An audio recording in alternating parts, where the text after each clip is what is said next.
Hello दोस्तों, welcome back to PW ज्ञान कोश। दोस्तों, डोनाल्ड ट्रंप की विक्ट्री एकदम क्लियर हो चुकी है और उस चीज को ध्यान रखते हुए हमारे प्राइम मिनिस्टर नरेंद्र मोदी जी ने उनको कंग्रेचुलेट कर दिया कि हमारे प्रिय दोस्त डोनाल्ड ट्रंप को आगे आने वाला जो समय है उसके लिए शुभकामनाएं, जिसके चलते वो इंडिया यूएस रिलेशनशिप को और ऊंचाइयों तक ले जाएंगे और साथ ही साथ लोगों के बेटरमेंट के लिए काम करेंगे, जहां पर हम ग्लोबल पीस को प्रमोट करेंगे, स्टेबिलिटी इंश्योर करेंगे, प्रॉस्पेरिटी को हम बनाए रखेंगे और ज्यादा हम आगे इकोनॉमिक एक्टिविटीज को एनहांस करेंगे। तो कुल मिलाकर के ये अपने आप में एक बहुत ही बड़ा वर्डिक्ट यूएसए के सिटीजन्स ने अपने वोट के थ्रू कर दिया, जिसमें उन्होंने अपना वोट दिया अपने इलेक्टोरल कॉलेज को, और इलेक्टोरल कॉलेज ने फाइनली अभी तक का जो रिजल्ट आया है उसकी अगर मैं बात करूं तो 270 के जादुई आंकड़े से सिर्फ 3 तक का अभी स्टैंड हो रहा है 267।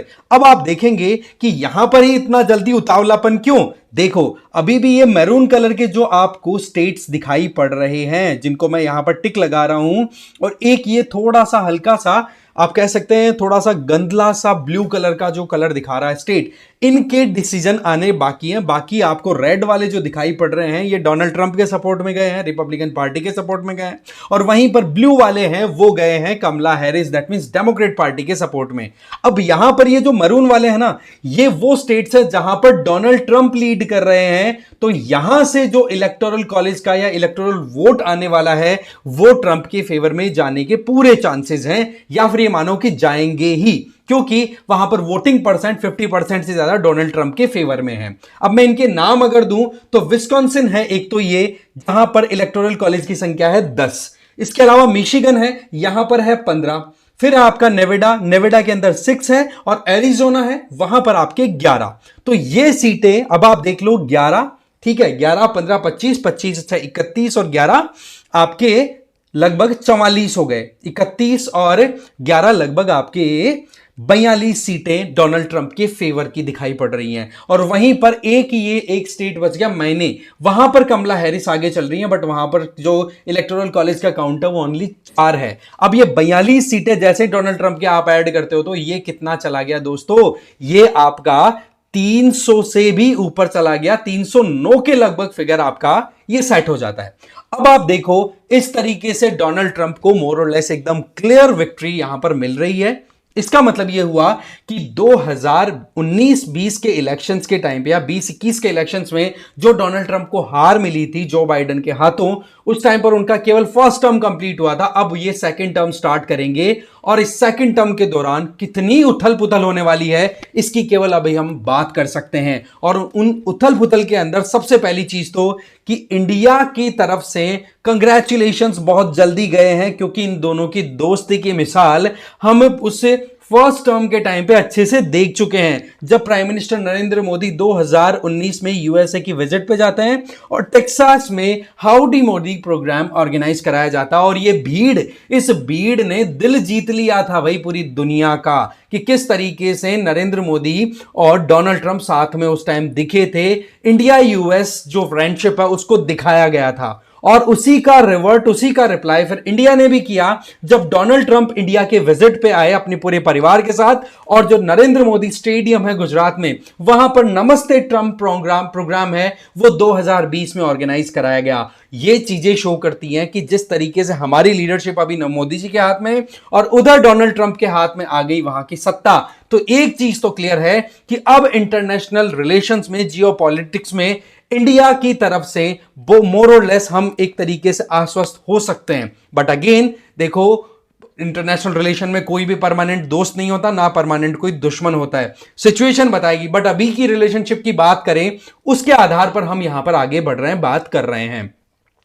इसके अलावा आगे की बात की जाए तो जो हालात अभी के टाइम पे पूरी दुनिया में बिगड़े हुए हैं उनकी अगर बात की जाए तो देखो, रशियन स्टेट पर्सन है या रशियन आप कह सकते हो head of the Russia sovereign wealth fund, उनकी तरफ से ये कहा कि डोनाल्ड ट्रंप की विक्ट्री कहीं ना कहीं एक बहुत बड़ा शॉक लगने वाला है यूक्रेन को, क्योंकि डोनाल्ड ट्रंप ने कई बार अपने ऐसे स्टेटमेंट दिए हैं कि यूक्रेन में जिस तरीके से पैसा बहाया जा रहा है यूएसए का, ये बहुत गलत है और मैं अगर होता तो रशिया यूक्रेन कॉन्फ्लिक्ट होने ही नहीं देता। बोला 2014 में जब क्रीमिया को हड़पा था रशिया ने, बोला उस टाइम पर बराक ओबामा, और उसके बीच में रशिया एकदम चुप रहा, कुछ भी नहीं किया, और जो बाइडन के आते रशिया एकदम एक्टिवेट हो गया और 2022 में आपको पता ही अटैक कर ही दिया था यूक्रेन पे। तो यहां पर अब रशिया यूक्रेन वॉर को एक पॉज मिल सकता है, यह बात रशिया की तरफ से भी एक्नॉलेज हो रही है। वहीं दूसरी तरफ ईरान में खलबली मच चुकी है, क्योंकि बराक ओबामा जो कि डेमोक्रेटिक पार्टी से बिलोंग करते थे, उनके टाइम पर एक एग्रीमेंट साइन हुआ था जैकपोआ,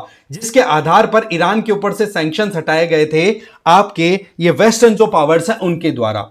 अब आप क्या देखते हो इसके अंदर, डोनाल्ड ट्रंप के आते ही 2016 में उन्होंने ऐसा काम किया, 2017 में रिजल्ट आ गया था कि भाई ईरान जो है उस पर तो कंप्लीट सैंक्शन लगनी चाहिए, न्यूक्लियर वेपन होने ही नहीं चाहिए ईरान के पास में। यह बात जब उन्होंने कही तो उसके चलते फिर ईरान पे अगेन सैंक्शंस लगे। नो डाउट उसमें इकोनॉमिकली हमें बहुत लॉसेज हुए थे। क्यों? क्योंकि ईरान से हम बहुत कुछ खरीदा करते थे, तेल खरीदा करते थे, उसको हमने खरीदना बंद किया अमेरिका के प्रेशर में। तो एक चीज तो आपको ध्यान रखनी होगी, इन टर्म्स ऑफ इकोनॉमी हमें कहीं ना कहीं मुश्किलों का सामना करना पड़ेगा, बट बाकी एस्पेक्ट्स की अगर बात की जाए, जिसके अंदर एक तो पड़ोसी हमारा पाकिस्तान और दूसरा पड़ोसी जो बांग्लादेश में जिस तरीके के हालात हुए, वहां पर हिंदुओं के साथ में जो अत्याचार हुए, उन चीजों की अगर बात करें तो वहां पर कहीं ना कहीं इंडिया एक स्ट्रॉन्गर फील के साथ आगे बढ़ेगा।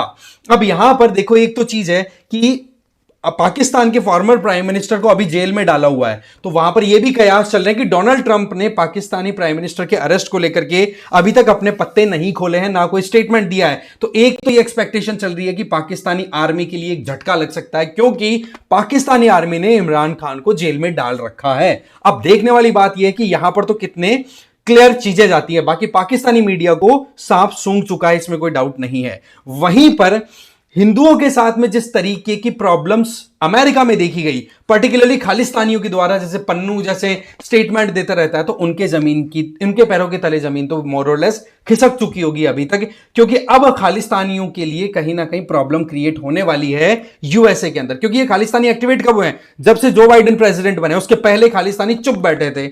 वहीं पर अगर कनाडा के अंदर इलेक्शंस के बाद में वहां पर जो अपोजिशन में लीडर बैठे हैं ट्रूडो के, वो जीत गए, तो भी खालिस्तानियों के हाल होने वाले खराब, क्योंकि खालिस्तानियों के चक्कर में यूएसए भी कहीं ना कहीं गलत स्टेटमेंट देकर के इंडिया के साथ रिश्ते, अब बात वही है यार, सब अपने अपने तरीके से ट्रीट करने की कोशिश करते हैं, बट रिश्ते में तलखी आई। इसी तरीके से इंडिया कनाडा रिलेशंस में भी खालिस्तानियों के चलते प्रॉब्लम आई। तो वही चीजें अब देखने वाली बात है कि ट्रंप के आने के बाद क्या होगा। देखो फिलहाल तो इलेक्शन डे आपका 5 तारीख का था, जो कि अभी रात चल रही है वहां पे, तो मोरलेस कंटिन्यू है, बट इसका जो रिजल्ट फाइनल डिक्लेयर होगा, या फिर आप कहो आइडिया तो लग गया कि वे डोनाल्ड ट्रंप बन रहे हैं, इसमें तो कोई डाउट ही नहीं है। हमने जिस तरीके की कैलकुलेशन अभी सेट की और हमारी तरफ से कंग्रेचुलेट भी कर दिया गया है, बट इसका अगर फॉर्मल प्रोसेस की बात करें तो अभी जो दिसंबर का सेकंड वेंसडे आएगा ना, उसके बाद में जो मंडे आएगा वो शायद 15 दिसंबर का आ रहा है, मुझे जहां तक जाना है 15 दिसंबर को जो इलेक्टोरल कॉलेज है वो आकर के प्रेसिडेंशियल कैंडिडेट कमला हैरिस और डोनाल्ड ट्रंप को वोट डालेंगे।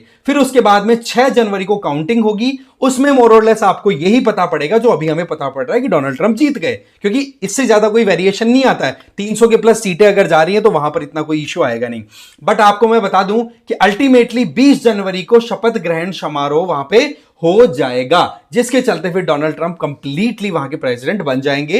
तो ऐसे में अभी भी 2-2.5 महीने का समय बचा हुआ है, बट अगेन हमारी तरफ से हमने कंग्रेचुलेट कर दिया है प्राइम मिनिस्टर मोदी जी की तरफ से डोनाल्ड ट्रंप को। तो ये चीज हमारे लिए तो देखो बड़ी पॉजिटिव हम कंसिडर करके चल सकते हैं। बाकी तो देखो समय बताएगा जियोपॉलिटिक्स में ऊंट किस करवट बैठता है। ओके, आई होप आपको ये वीडियो अच्छा लगा होगा। इसी तरीके से कोई अपडेट आएगा डेफिनेटली मैं बनाऊंगा आप लोगों के लिए।